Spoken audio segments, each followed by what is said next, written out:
जय माता दी दोस्तों, कैसे हैं आप सब। मैं साहब डॉक्टर वीरेंद्र साहनी उपस्थित हूँ नई जानकारी के साथ। दोस्तों, आज की वीडियो का मेरा टॉपिक थोड़ा यूनिक सा है। टॉपिक का नाम है भ्रांतियां जो एस्ट्रोलॉजी में है या एस्ट्रोलॉजर्स के खिलाफ है। एस्ट्रोलॉजी दोस्तों एक साइंस है। सबसे पहले मैं ये बताना चाहूंगा, जैसे मेडिकल साइंस है, आयुर्वेदा साइंस है, या और कोई साइंस है, नॉन मेडिकल मेडिकल किसी भी तरह की साइंस, हर फील्ड में कुछ कमियां हैं, कुछ उनकी खासियत भी है।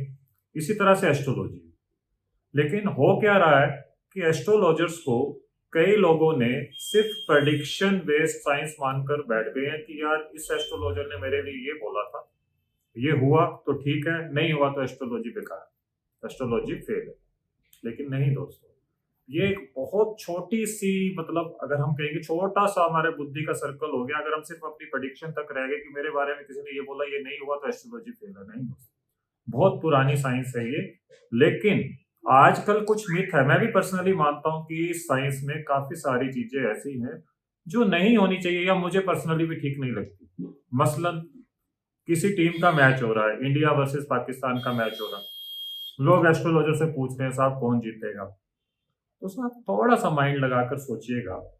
पाकिस्तान हो, 11 प्लेयर्स उनके खेल रहे हैं क्रिकेट मैच में, 11 प्लेयर्स इंडिया के खेल रहे हैं। इंडिया इंडिविजुअल एक कंट्री है, पाकिस्तान एक कंट्री है। ठीक है जी, इंडिया के प्राइम मिनिस्टर कोई और, पाकिस्तान का कोई और। मतलब कितने लोगों की रेपुटेशन उस मैच से जुड़ी होती है। हम किसकी कुंडली देखें, हम क्या करते हैं, एस्ट्रोलॉजर्स क्या करते हैं कि इंडिया की, भारत की नेम कुंडली, बी नाम से भारत की नेम कुंडली बना ली वृषभ राशि की। उसके बेस पे प्रिडिक्शन कर देंगे कि आज इंडिया का दिन अच्छा तो ये रिजल्ट आएगा, बुरा तो ये रिजल्ट आएगा। या प्रश्न कुंडली बना ली कि यस आएगा नो आएगा, या टैरो कार्ड से प्रिडिक्शन कर दिया। और उधर से ऐसे ही पाकिस्तान के लिए। लेकिन क्या आप दोस्तों ऑथेंटिक मानेंगे इस चीज को? मुझे पर्सनली ये चीजें ठीक इसलिए नहीं लगती क्योंकि ये एक टीम की बात नहीं होती, 11 लोग उसमें खेल रहे हैं। हर प्लेयर की अपनी कुंडली है। कैप्टन का दिन अच्छा है, वाइस कैप्टन का बेकार है, बॉलर का दिन अच्छा है, बैट्समैन का खराब है। क्या कर लेंगे ऐसे केस में दोस्तों? तो ऑल इन ऑल आप रिजल्ट प्रेडिक्ट नहीं कर सकते। It is only a guess work या इंट्यूशन कह।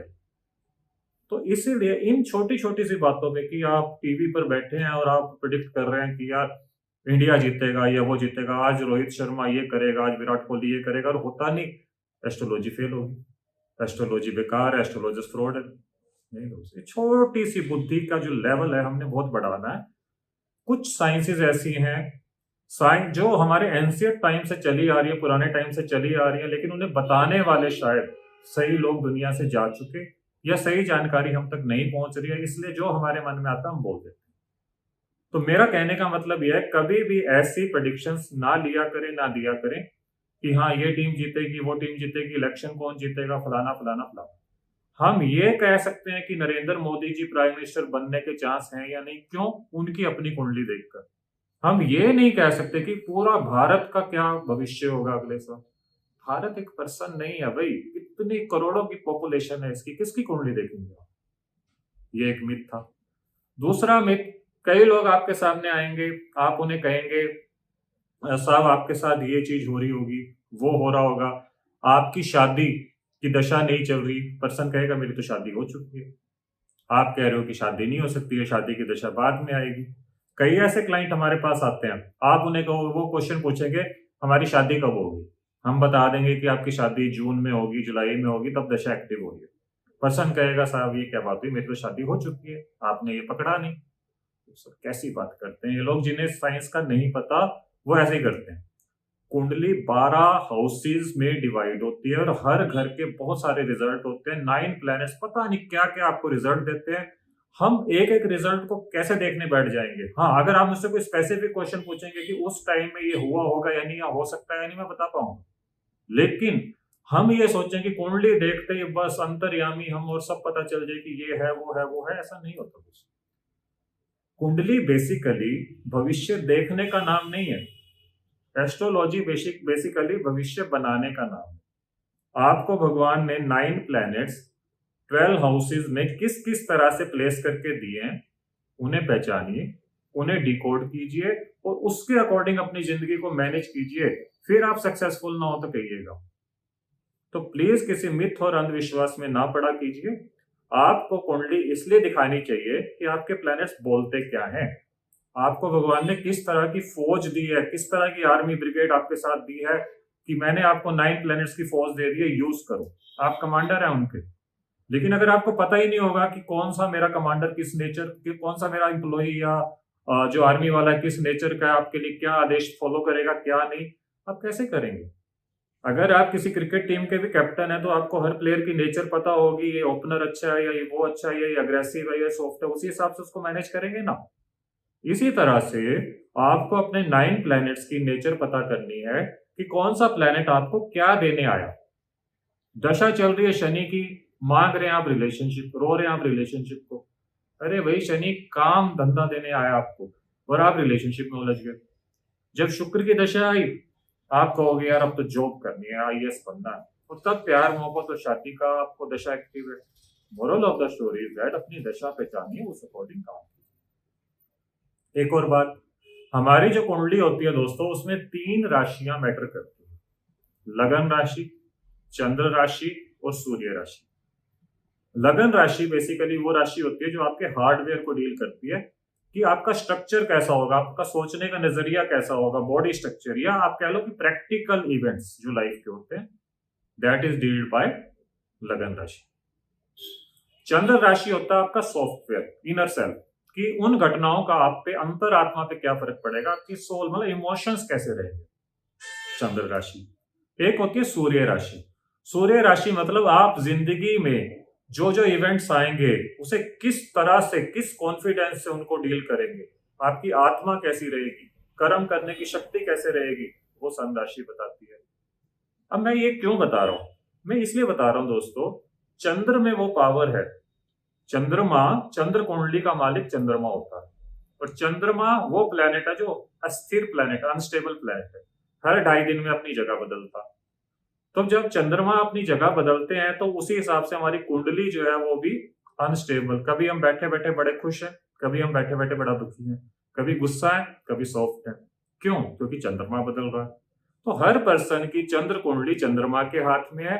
लेकिन जो लोग प्राणायाम, मेडिटेशन या स्पिरिचुअलिटी की तरफ हैं, उनका चंद्रमा स्ट्रांग होता चला जाता है। जब चंद्रमा स्ट्रांग होगा, उन्हें आप सामने बैठाइए, आप उन्हें कहिए साहब आपके साथ ये हुआ होगा, इतना बुरा हुआ होगा, पर्सन कहेगा नहीं इतना भी बुरा नहीं हुआ। आप कहोगे आपको मतलब स्लीपलेस नाइट्स जाती होंगी, आपको ये हेल्थ इश्यू है, वो कहेगा नहीं ऐसा नहीं है। क्यों? फिर आप कहोगे एस्ट्रोलॉजी फेल हुई। नहीं, आपने अपने चंद्रमा को स्ट्रॉन्ग कर लिया। प्राणायाम, मेडिटेशन आपके चंद्रमा को अनस्टेबल कर देते हैं, आपकी ब्रीथ जो है, ब्रीदिंग कैपेसिटी है, नॉर्मल हो जाती है। जब ब्रीदिंग कैपेसिटी आपकी नॉर्मल हो जाती है, उससे क्या होगा कि लाइफ के जब इवेंट्स आएंगे अच्छे बुरे, आप सम कांस्टेंट बने रहते हैं, खुशी में खुश नहीं, गम में दुखी नहीं, बैलेंस। चंद्रमा बैलेंस ला देता है प्राणायाम मेडिटेशन करने वालों का।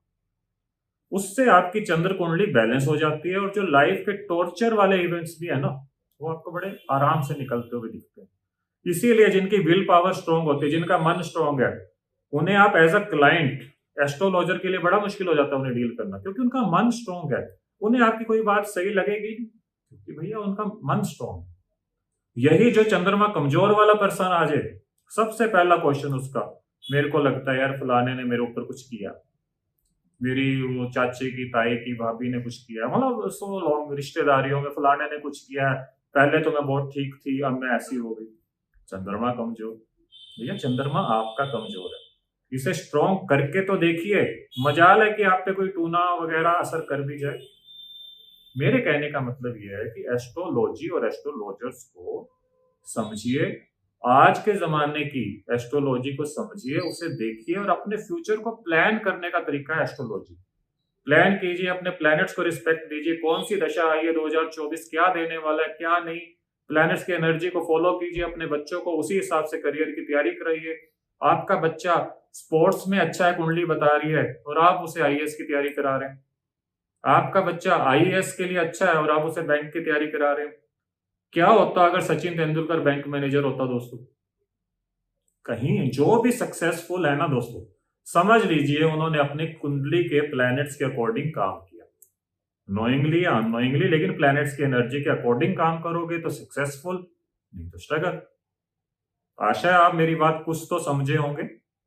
तो अगर आप भी अपनी कुंडली का विश्लेषण कराएं तो इस हिसाब से नहीं कि मेरी शादी होगी या नहीं होगी, मेरी जॉब लगेगी या नहीं लगेगी, बल्कि इस हिसाब से कराएं कि मैं ये जॉब करना चाहता हूं, क्या ये मेरे लिए ठीक है और क्या इसमें मेरे लाइफ के साल वेस्ट तो नहीं हो जाएंगे। अगर वेस्ट होते दिख रहे हैं तो मुझे ये बताइए कि मेरा करियर किस चीज के लिए ठीक रहेगा। सिंपल। तब लाइफ आप मैनेज कर पाएंगे। तो दोस्तों, नए वीडियो में मैं जल्दी आपसे रूबरू होऊंगा। तब तक के लिए नमस्कार, जय माता दी।